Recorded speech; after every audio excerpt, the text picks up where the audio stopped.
In our two-part video series of the strategies with diet, today is the second episode. In the first episode, we discussed what to buy and from where, which utensils you should use using gas hob and microwave cooking, the best type of plates to eat food from, and how to put food inside your mouth.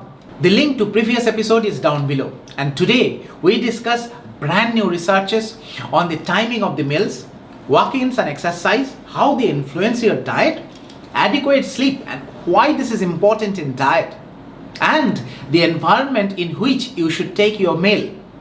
And towards the end, we discuss the same carbohydrate, protein and fat intake, but from a completely unknown angle. So, first, number one, meal timing and routine. The most important meal timing of the day is breakfast. In 2021, Lee et al. Published a meta-analysis of numerous published data on meal timing. It suggested that people who take regular breakfast early in the morning can avoid half a dozen of problems, including obesity, diabetes, and heart issues. Another research published by the American Diabetes Association in 2017 reveals that if we do not take regular morning breakfast, the natural clock inside our brain gets severely confused and the whole body starts to behave erratically. This little clock is the bandmaster of our body and regulates all bodily functions, including the timing of hormonal flows and various chemical activities. This tiny center inside our brain, known as suprachiasmatic nucleus, is the master of circadian rhythm, the daily clock inside our body. If we do not take timely breakfast, our body metabolism becomes fully messed up.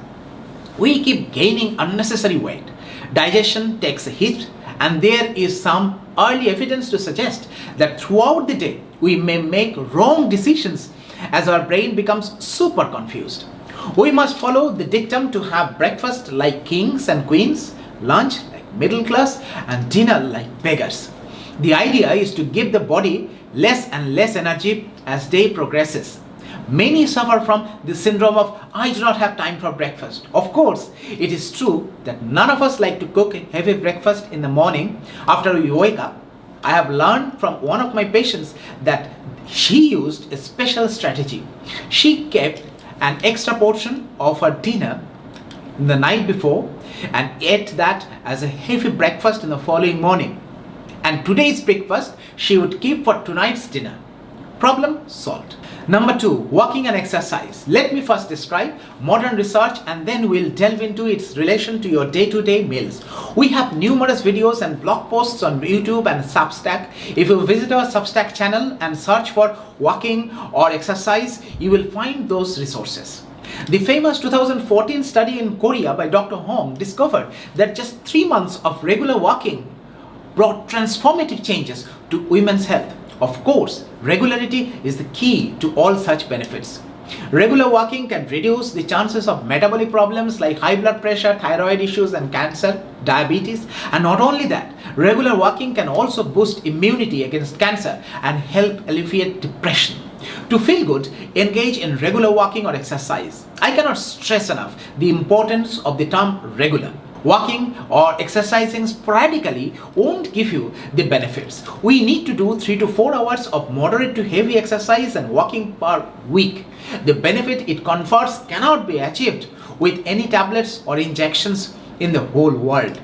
The choice of exercise is up to you. You might prefer aerobics, swimming or power yoga. It is completely up to you. However, remember to understand what constitutes moderate or what constitutes the heavy exercise.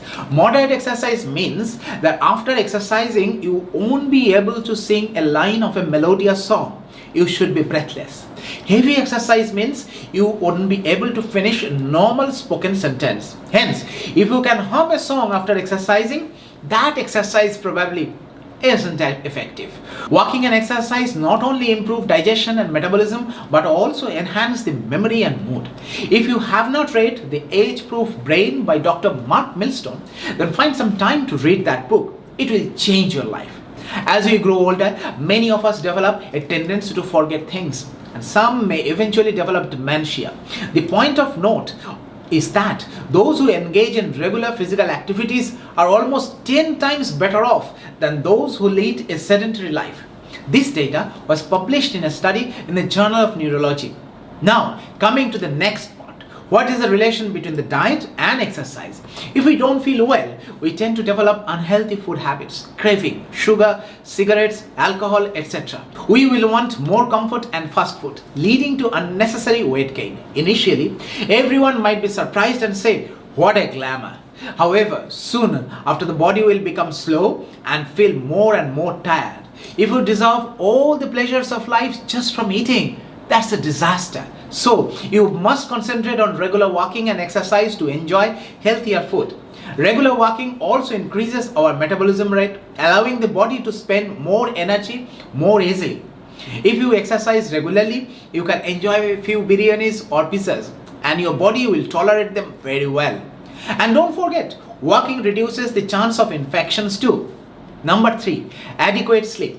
Our body wants and needs adequate sleep, which should be 6 to 7 hours long and in the dark of night. If you don't get good quality sleep, you will suffer from indigestion and gas because of lack of sleep will confuse the suprachiasmatic nucleus and the circadian rhythm, the clock in our brain.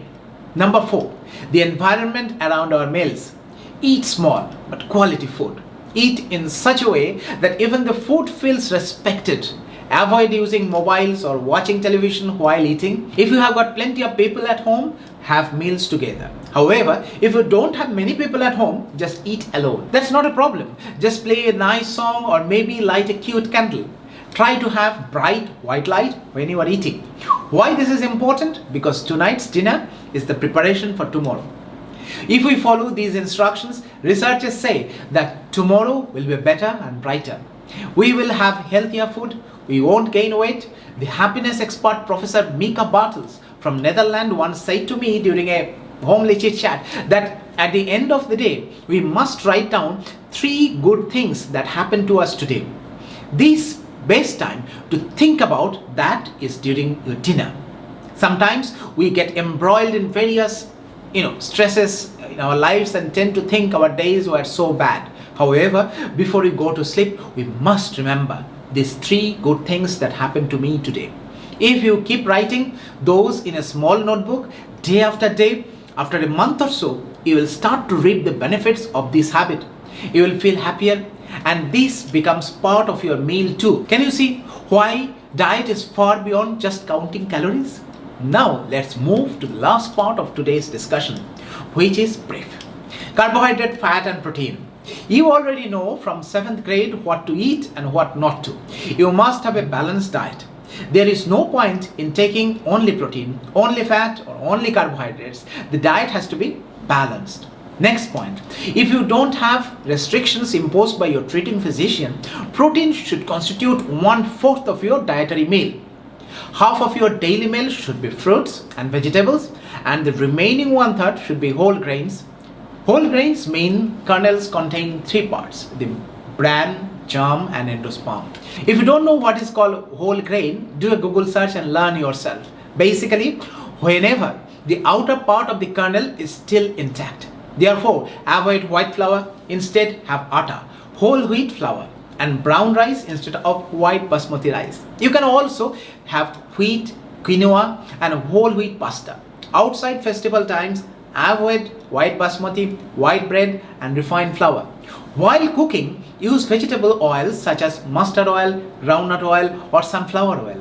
There are many debates on which oil to use. However, we Indians use oils at a very high temperature and I doubt if any nutritional values is left at such high temperature. So whatever oil you use it in the smallest possible amount and of course avoid oils with trans fat. There is a special diet called Mediterranean diet. Research proves that those who regularly follow this Mediterranean diet have better physical and mental health and tend to have longer and happier lives. In India, it is difficult to maintain a Mediterranean diet. However, do some proper Google searches about it and see how much you can follow. Keep adequate water in your diet at least until evening. Whenever you drink water, avoid plastic bottles. In 2016, research shows that in America alone, people used 4 billion pounds of plastic water bottles. This is very harmful to your health and of course to the whole environment. Micro and nanoplastics mix inside our bodies through this water we consume. Next, please don't get sad when I say regular consumption of sugar is truly harmful to health. Stay away from sugar as much as you can. You may have some sugar during your birthday or on Christmas. We have multiple writings and videos on this effect of sugar, and the evidence against sugar is absolutely clear. I will share some link in the description box. Feel free to read. Minimize your salt intake. We should not consume more than 5 grams of salt per day per person. However, we tend to eat much more than that. Fast foods can be really salty and you might not even realize you are eating it. If you get a morning headache after having Chinese food or pizza, it is likely because you have had too much of salt. We will link some of the awareness resources on salt down below. Next, and most importantly, you should include a lot of fiber and roughage in your daily meal. We cannot digest fiber, but millions of friendly bacteria in our colon feast on it. If you can make those little bacteria happy, you will have a happy and healthier life yourself. That's all today, and see you soon.